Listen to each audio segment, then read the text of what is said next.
All right, no Israel tonight, but no problem. We're going to talk a little bit Senior Bowl coming up right here. I'm gonna get with Israel and we'll brainstorm some questions on what to talk to him about. Hopefully, everything's all good. He's enjoying the new dad life. But let's get started. This is the Believe in Georgia Dogs podcast. We are live.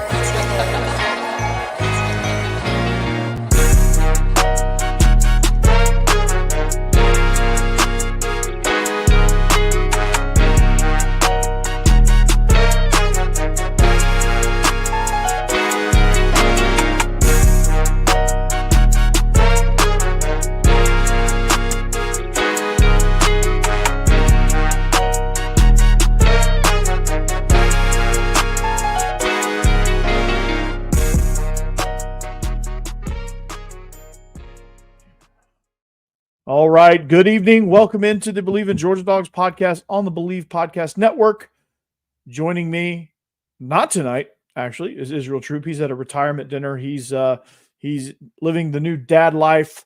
So he's been inundated with that. So I'm going to come on solo here. We'll talk for a little bit of Senior Bowl stuff. Some of the Georgia guys are, of course, impressing. Nothing new there, but wish Israel well. We're gonna, when he comes back, we're gonna talk a little bit about how these guys project into the pros and based on their Senior Bowl performances and what to look forward to at the combine and things like that, and what they bring to the table and where they fit as pros. But first of all, this show's brought to you by Betonline.ag, your number one source for all your sports wagering needs. If you want to bet it, they have it at Betonline.ag. Super Bowl 58. There's a ton of stuff, ton of props that you can bet on. And just head on to the website, betonline.ag. Enter the promo code BELIEVE, that's BLEAV, to get a 50% welcome bonus on your first deposit. Betonline.ag, it's where the game starts. So, man, this is some exciting stuff here. I think anytime that you have guys that can extend your brand and guys that can it makes your brand look good. It makes NFL teams want to take chances on some of the guys that aren't quite first round talents, and it just you get that boost of just recruiting too. It's like, oh, well, this guy, like, he didn't play a ton, but now he's a late round selection in the NFL. Like, I can come here, compete, be a rotational guy, and still get invited to the Senior Bowl and still get drafted. So guys like Marcus Rosemy-Jacksaint, who he's had some injury concerns, he's had some things happen, some not so good things happen to him. He is actually impressing a lot at Senior Day practices, or Senior Bowl practices down in Mobile. He's one of the things that kind of stood out with him and Lad McConkey and some of these other Georgia receivers in years past under Kirby Smart. And if you're a high school receiver, you might want to listen to this next statement. So pause what you're doing and listen to this statement. One of the things the scouts really were fond of, and what they really made sure that they praised Marcus Rosemy-Jacksaint on, was his ability to get this, to block on the perimeter. That's right. His ability to block on the perimeter. That goes a long way for NFL scouts, and they'll take it. If you're physical and wanting to block on the perimeter, they'll take a chance on you. Now, he's a good route runner. He's good with the ball in the air. You saw that in flashes when he was healthy. That's his biggest concern is healthy, but he's considered that sleeper category right now. So it'll be interesting based on this performance and based on what he's going to do at the Pro Day coming up in March to see where he falls and what team he fits well with, and can he be a gritty, like, number 3 guy that comes in and makes some big catches for you on a team that has some star-studded wide receivers. So I'm excited for all of our guys working out at the Senior Bowl. Marcus Rosemy-Jacksaint making a name for himself. Lad McConkey, holy cow, man! He's like, it's one big long X highlight reel for him. It's he got Javon Bullard on a rep. He's gotten a lot of people on some reps, like just breaking them off, man. And I've been really, really impressed with the stuff that I've seen from Lad McConkey in the Senior Bowl practices, man. He's really kind of shot up the charts a little bit, and not surprising to anybody that watches Georgia football and has watched Georgia football the last few years. He's a dadgum good receiver, and he's a really good, precise route runner, understands angles, understands launch points, is very, very quick out of his breaks, just finds himself just open all the time. And it's quite impressive. So Lad McConkey, again, is going to be, I think is going to be somebody that can potentially make some noise at the next level. So the chat is open. If you guys if y'all want to join in on the fun, just hit us up on the chat wherever you are listening and however you're listening. I certainly do appreciate it, for real. But make sure you get in that chat, and make sure you tell your friends, and make sure you hit that subscribe button, because the Senior Bowl stuff is man, it's going to be interesting. I can't wait to watch the Senior Bowl to kind of see how these guys perform in a game situation. So another thing that kind of stood out to me in keeping up with the coverage and watching a lot of these highlights that keep getting posted, and the reports and things like that from people that aren't necessarily dog people, is I really like Daijun Edwards. I mean, he's had a really nice week of Senior Bowl practices, and they're talking about him as a running back that could emerge and be somebody that is day two, maybe. I don't know kind of where running backs fit these days, but like third, fourth round, I think I could easily see Daijun Edwards going third, fourth round and becoming an immediate impact guy at the running back position. He had a really nice season this year, especially down the stretch. Him and Kendall Milton were superb, and I've been happy for them as well. And the last thing, Sedrick Van Pran, whether or not he performed well at senior day at the Senior Bowl, I unless he just completely bombed, I don't think it mattered. I don't think it mattered, because like he's such a good talent that like he could, at the center position, he's so smart, he's physical. I mean, he just gets the job done, man. And he understands leverage. He has good technique. He can communicate. Like I said, he's a highly intelligent. He's somebody that I think would make a great center in this league. He'll have a big, long career. He may get drafted in the 5th round. That's okay, but he'll have a really, really nice career. And he'll get drafted in the 5th round only because centers don't go that high. Like it's like left tackles and then all the skill positions, and then like centers and guards. Like some of your notable centers and guards are day 2, day 3 guys. And there's no shame in that. It's just a positional thing, and it's not necessarily a big deal. So he's got enough film that I think he'll do well. And I'm not seeing a whole lot as far as reps for him, but he's somebody that, like I said, he just doesn't. He didn't like. He came with probably him and like Lad McConkey probably. Well, Lad McConkey has to overcome size and some other things, but like Sedrick Van Pran probably came into the Senior Bowl practices like not in dire need of a good week, I should say.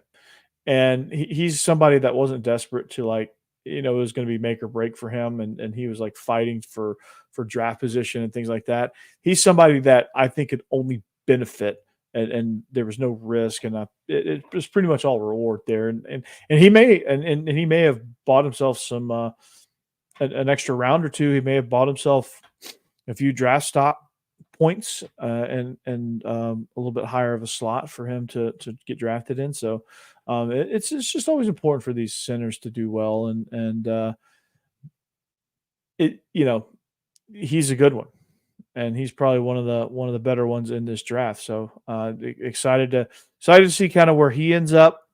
Obviously, Amarius Mims and Brock Bowers are not participating in Senior Bowl. Brock Bowers is not a senior, first of all. Neither is Amarius Mims. But speaking of draft eligible guys, I'm seeing, I'm seeing the Amarius Mims being projected to the Steelers, and it'd be pretty sweet if they got Sedrick Van Pran as well. Can you imagine that offensive line with Mims and Broderick Jones and Sedrick Van Pran in Pittsburgh? Ooh, that would be scary. That would be really scary. Steeler fans, I hope you guys are hoping for that. So that's exciting. But yeah, Ladd McConkey's probably been the most touted one. He's been the one that's been producing the most highlights. So that's one that that's one that A, didn't surprise me, but B, it's like so many people just continue to be like, oh, he's a good college wide receiver, but what's he going to do in the pros? And he's showing what he can do against these other linebackers, or not linebackers, but with these other wide receivers and DBs and pretty much the best of the best. So it's outstanding. But the other is the defensive backs. You have Javon Bullard and Tykee Smith. Those guys are really kind of showing their versatility a little bit. Javon Bullard played in that star role, which is essentially just a inside slot corner, safety, run guy, extremely physical. He ran 20 miles per hour in practice at some points. He's somebody that just flat gets after it, man. He lost his rep against Ladd McConkey, which, you never want to see your guys lose reps, but I mean, those guys compete, man. And like, these DBs are very, very intelligent, and they're to a certain point where their intelligence, their ability to know coverages in whole allow them to be moved around. And they allow these defensive coaches to be like, okay, well, this, like, we're going to draft him, but like, he can fit here, there, or I mean, he can kind of fit just about anywhere. So again, just impressive. Like, that's, if you're a high school football player wanting to know what it takes, that's what it takes, man. Like, play multiple sports, compete, be willing to do the stuff that you consider beneath you. Like, if you're a wide receiver, like blocking on the perimeter, like no wide receiver likes blocking on the perimeter. Like, you think the offensive linemen like blocking? Well, actually, some of them are pretty sick, and they probably do enjoy blocking. But like everybody wants the ball. But like, football is so much more than that. Like, football is a sport where you get to legally hit somebody and make them hurt, not injured, but like make them hurt, knock them down on the ground, and not get in trouble for it. It's actually encouraged. Like, it's a violent sport, and it allows you to get your violent aggression out. And that's part of the game. Hitting is part of the game. Blocking is part of the game. And for people not to be interested in that and just want the ball and just want the glory, like, you're going to get passed by. Because Marcus Rosemy-Jacksaint is blocking on the perimeter. Ladd McConkey is blocking on the perimeter when he's not touching the ball. Like, these guys are unselfish. Like, there's other guys at other places that are probably similar, but like, these are Georgia guys, so those are my examples. But like, Ricky Pearsall is also turning some heads at the senior bowl practices. I about said senior day again. He's turning heads at the Senior Bowl practices, man. And he's somebody that is drawing a lot of late round hype as well. And him and Ladd McConkey look almost identical as far as like their abilities, the routes they're running, what they're doing to DBs, setting them up. It's just those like highly intelligent routes that they're running. And those seem to be the guys that are standing out tremendously.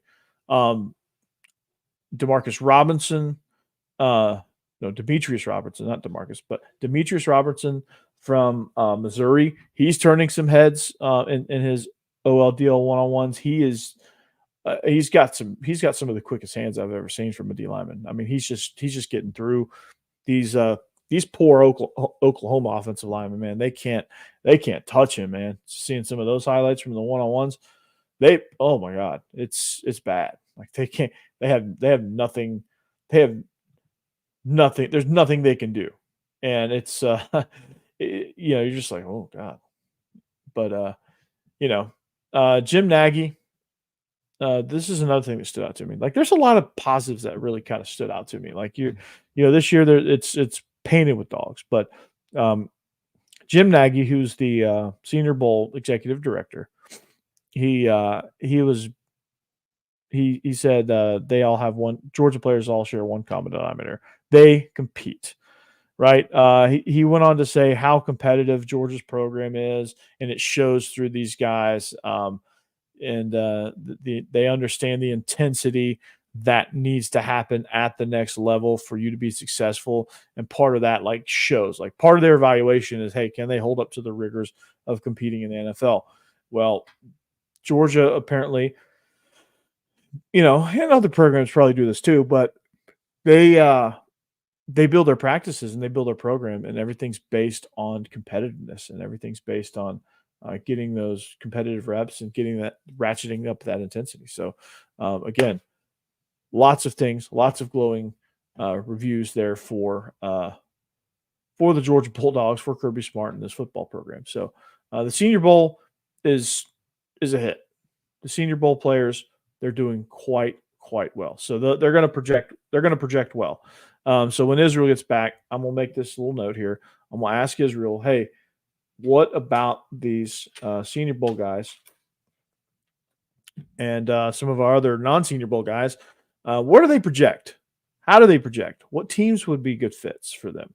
And we'll answer all those questions when Israel comes back from his retirement dinner. I hope they had good food. They better have had good food, or it probably was a waste of time. So.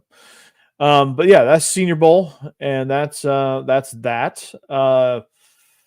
Georgia, I think, is sitting in a good spot in the SEC. Kalen DeBoer comes in and to Alabama, and obviously they take a step back a little bit, and I'm really kind of excited about that. This new schedule, welcoming Texas and Oklahoma. They're now officially members of the SEC, at least in the sport of football. And then when all the other sports end, they'll officially become members in those sports as well. So I'm stoked, man. This is going to be an exciting season, and this is going to be really good. But it's not all about football. Let's talk a little basketball. And I want to make sure that I make note that even though they have a hard time finishing games, they're 14-7 right now, 4-4 in the SEC. They're having the Georgia basketball team is having a hard time finishing games, but like what shouldn't be taken away from them is the fact that this is probably the best team Georgia's put out there since, I think, their last tournament appearance in 2012. And this team has the down low presence. They have good shooting. They take smart shots. I think right now their Achilles heel is just being able to finish a game. And a lot of it's just because I don't think they know how to do it. I don't think because they've never been in this situation. They get tense. You can tell teams that are inexperienced with that. The Detroit Lions don't know how to finish a game. Don't know how to handle having a lead. Georgia basketball is very much the same. Alabama has handled these situations before. That's why they just kept chopping away. They had a 14-point lead, which on the surface looks really disappointing. You're like, 14-point lead, we lost again. Oh my God. But really, the way that how they got there, you got to look at the process. This whole thing's a process. This is year 2 of Mike White. And we're already at the point where we're disappointed in last year. It was we lost again. I mean, we suck, right? That was the attitude last year. It's this basketball team, they tried hard for a minute, but this, that, and here, and it kept being the same problems. And it seems like they fixed a lot of those problems. Now it's like we're disappointed that we lose, and you're like, man, we had that game, but we lost. Like we're playing really good, but like we're not necessarily winning everything. And as disappointing as that is, I think you got to also look at the positives in it and say, well, at any point in the last 6 or 7 seasons, I don't think we've been in these positions to where you could squander a team against a ranked opponent and it be considered a disappointment. Like usually, like if we were to get to a point to a lead like this, it would be a fluke, and and everyone in the building knew that we were just going to fold at any minute, and they were going to come back and beat us. And it was like, we tried hard. Like it's like, yeah, we almost won. That's cool. But now it's not like that. And that's a sign of a program that is starting to set some realistic expectations and starting to head in the right direction.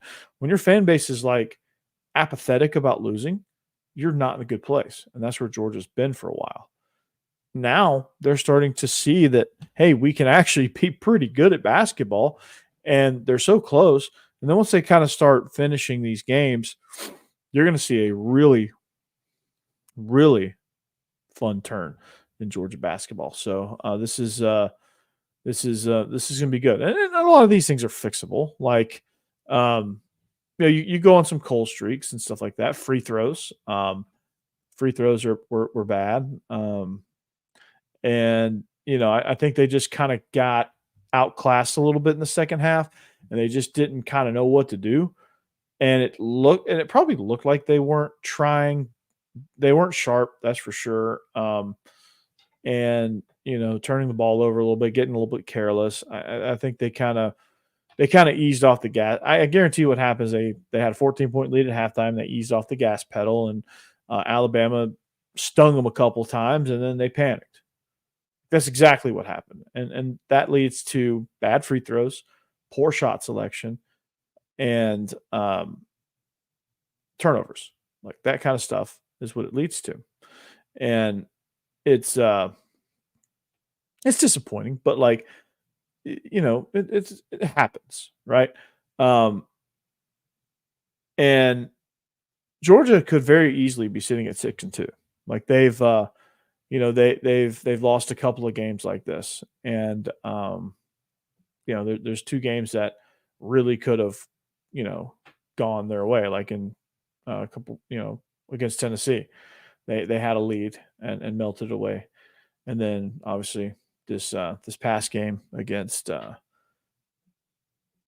Alabama, they let it slip. They let it slip out of their fingertips, and that's going to happen with a team that's just not used to this. So hats off to him though, man. Like Blue Kane had a really, really good game. He was hitting big shots. I think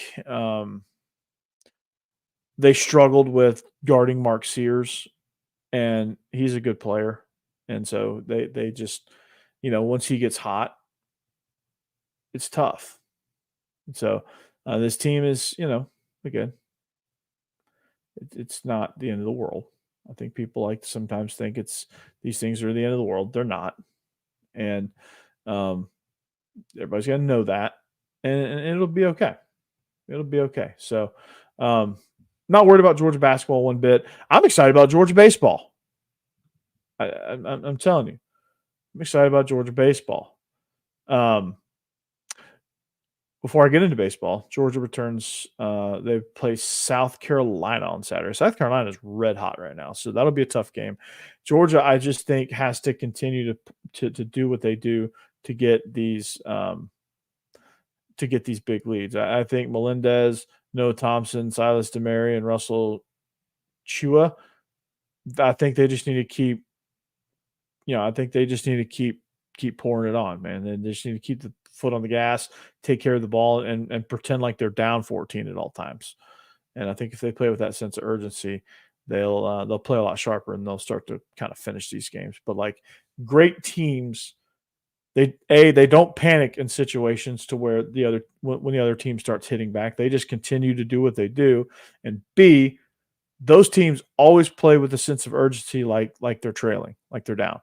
Like Kentucky could be up 6 points, but they're playing like they're down 6 points, and they're playing with the urgency that they're down 6 points, and they're playing with and they're playing with a level of panic like they're up by 36 points. So it's just all in a mindset, and Georgia just doesn't have that yet, all the way. It's developing. It's part of the plan. It's part of the plan. So, Georgia's got a good basketball team. Finally, it's finally refreshing to talk about this basketball team as, well, as somebody that's viable, right? So that's good. But anyway, last thing we'll get to, and then we're gonna get this thing out of here. But Georgia baseball, man. First and foremost, dude, I don't know if you guys have seen the facilities upgrades, but holy cow, man! Like the facilities upgrades are just like top notch, man. Like it is. They did a tremendous job, man. They did a tremendous job with the facility upgrades. Um, the locker room looks just they made it mirror the football locker room. They have some really good stuff in there. They've really done a phenomenal job. You should go to georgiadogs.com and look at the facility upgrades, man. It is top of the line, man. You can't go wrong there. So the new upgrades, new facilities, and you have the hopefully better results. I mean, these guys are, man, it's great. So opening day is right around the corner. They have a 3-game set opening with UNC Asheville. So this is Wes Johnson's first go with the Georgia Bulldogs, and this team they fell apart and like a rickety car last year. The bullpen couldn't get anybody out. They walked people. They gave up grand slams and big hits, and the bats were inconsistent, and things just kind of fell apart all around. And it went from good to bad to atrocious over the course of last season. So Wes Johnson has his work cut out for him, but I think they're in some good shape here, and I think there's some guys that you can be excited about. The pitching staff, 3 names that really kind of stand out to me is Charlie Goldstein, Leighton Fenley, and Christian Maranka. Maranka is going to be the closer, I believe. And I'm hoping I said that right. He had 4 saves. He's 4-1 with 3.09. He looks to be in the closer role. If you look at Charlie Goldstein, his ERA is 5.03, but the second half of the season he was kind of you start to kind of see him improve, and he's somebody that I think could factor in the weekend rotation. He's got a pretty powerful fastball, 6'5", 225 pounds. That's Finley though. But the 2 starters have really high 90s fastballs. Finley's a strikeout guy. He struck out 31 batters in 26 innings as a freshman. He's ready to roll.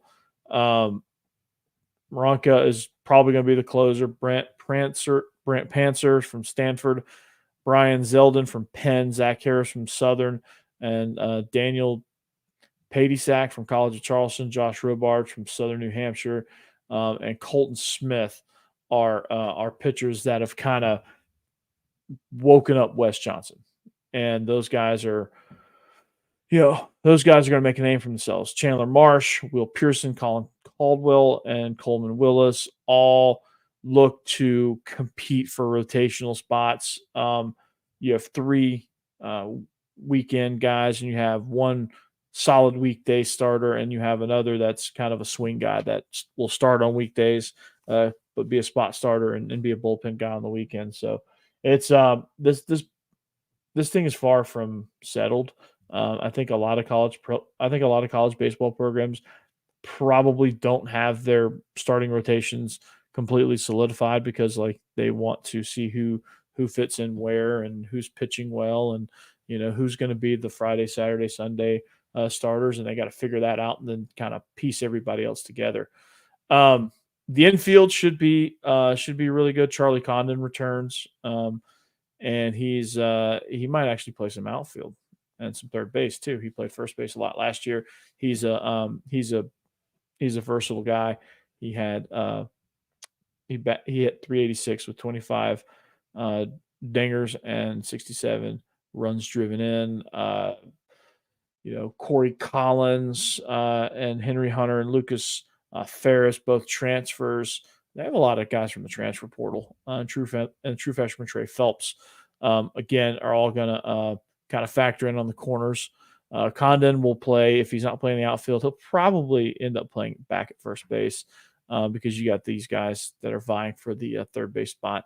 Lots of depth in the middle infield. Colby Branch started all 55 games as a freshman. Trey King played at McIntosh, or as I call it, McIntrash, because they're still our rivals down in Fayette County. Screw McIntosh, right? No, I'm just kidding. But Trey King comes in, and he's a middle infielder. He looks to make an impact. Purdue transfer Paul Totes and Sebastian Murillo is going to be good. So lots of transfers coming in. Slade Alford. The middle infield is like full of transfer guys. So it's going to be interesting to kind of see how that position group second short kind of play out.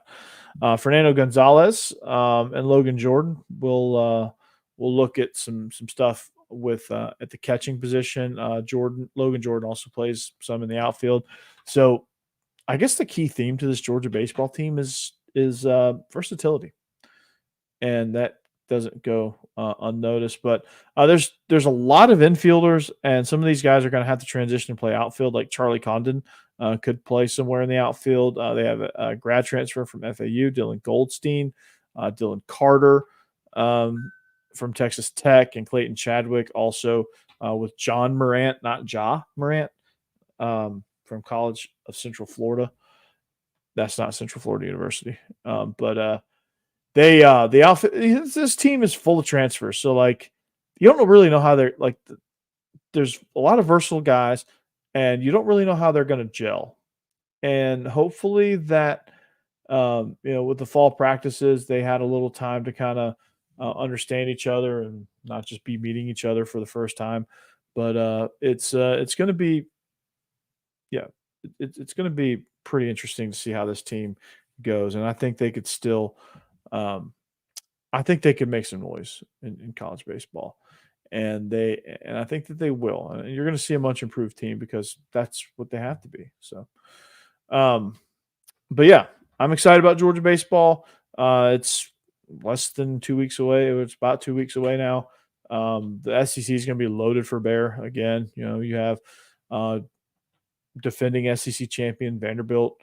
You have LSU. You have Ole Miss, Tennessee. Georgia's in the mix now. Kentucky's always squirrely. Mississippi State's always squirrely. Florida's always squirrely.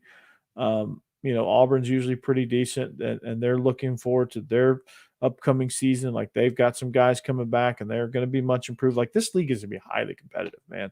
And these regionals and super regionals, you might have a College World Series that's got 3 or 4 SEC teams in it. Like it's going to be like there was an all SEC final, I think, a few years back where Mississippi State beat, I think they beat Florida in the World Series final. But it's gonna be exciting. But lots of good things happening with Georgia athletics, man. It's a good time to be a Georgia fan, and it's a good time to be a Georgia alum, and a lot of fun things happening. Josh Brooks is doing a phenomenal job, and I can't wait to talk to Israel about all of this and get his thoughts on these things. But I'm gonna wrap it here for this week. But just wanted to brag on these guys at the Senior Bowl, and just wanted to get that out there that Georgia's going to be well represented again at the NFL draft. So on On behalf of Israel Troop, I'm Corey Burton. Thank you for listening. Find us on social media. Find us wherever you get your podcast, at Believe in Dogs, at Coach Burton 36 on X and Instagram. And so just follow us, find us, and tell a friend, and let's get these subscribers up, and let's see if we can't get this thing launching to the next level. So with that, I'll say goodbye. And next time I see you, hopefully Israel will be with me, and we can continue our chats. And this will be fun, and this will be a fun off season. So go Dogs, and we'll see you back here next time.